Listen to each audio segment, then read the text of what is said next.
I'm here at Fort Edmonton. It is the opening weekend and the lineup is really long right now. It's really great. And they got a lot of things to celebrate this opening weekend because it's Fort Edmonton's 40th anniversary. So it's 40 years since Fort Edmonton opened as a park.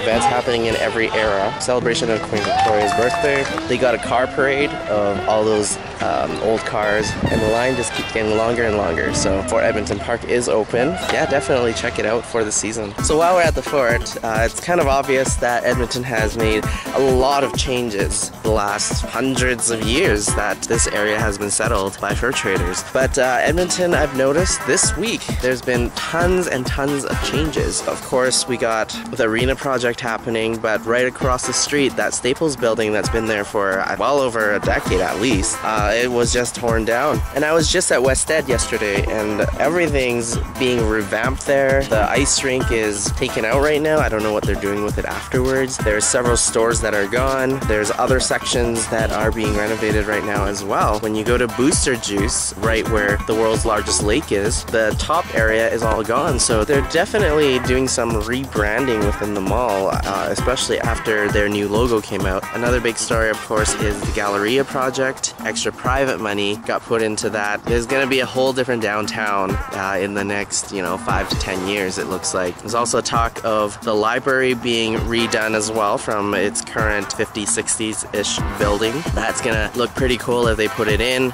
I think, though, it does look a little bit like the Seattle Library. I think if they do make something iconic, as Mac does point out that Edmonton uses that term quite a bit, that they do use someone from a Starchitect similar to retired Will Alsop. That would look pretty phenomenal. I am quite disappointed that they turned down Will Alsop's rendering of the Art Gallery of Alberta with Randall Stout's version of it. Let's face it, it's a Frank Gehry copy.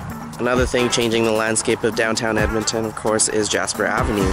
We've had some of those roads redone already. So I've seen some news reports of this theater building and the other buildings on this block that they're gonna be destroyed in the next, I don't know when, the property owner wants to destroy them. So I'm here to visit the Hat before it goes away. And look behind me, those globes on Jasper Avenue will be gone soon too, so in several years, this entire block will look completely different here in downtown Edmonton. Edmonton's oldest restaurant on location, which is currently the Hat, and it used to be called the Silk Hat, but it's been there since 1912 as a restaurant, and so that was really neat to visit there. Lots of changes in Edmonton happening with the arena project, the Galleria project about to happen, and the LRT, of course, coming in with the Valley Line.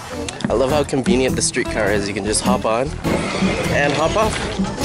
And you don't really learn to appreciate how efficient and how convenient a street rail is until you've come to this park, because there is a rail here. So it really shows that Edmonton, as an LRT city, we had a great system back then, and the Valley Line is just going to be an important role to put Edmonton into the future. Amidst all that, we've got something that's relatively the same in the 1800s, and that is Fort Edmonton. But even there's been quite a few changes lately as well. They've just installed Capitol Theatre not long ago with 4D capable theatrics inside where the seats shake and everything like that. And there was talk a few years ago of putting a hot air balloon up there around the Midway. There's a lot of things happening. This is a very exciting time for the city of Edmonton right now. With His Worship Don Ivison's leadership, I don't doubt that we'll have a high-speed rail going through from here to Calgary sometime sooner than later. And there's also amalgamation talk happening again. Sooner or later, again, we will amalgamate with some of these other districts, which will make this capital region a whole lot better.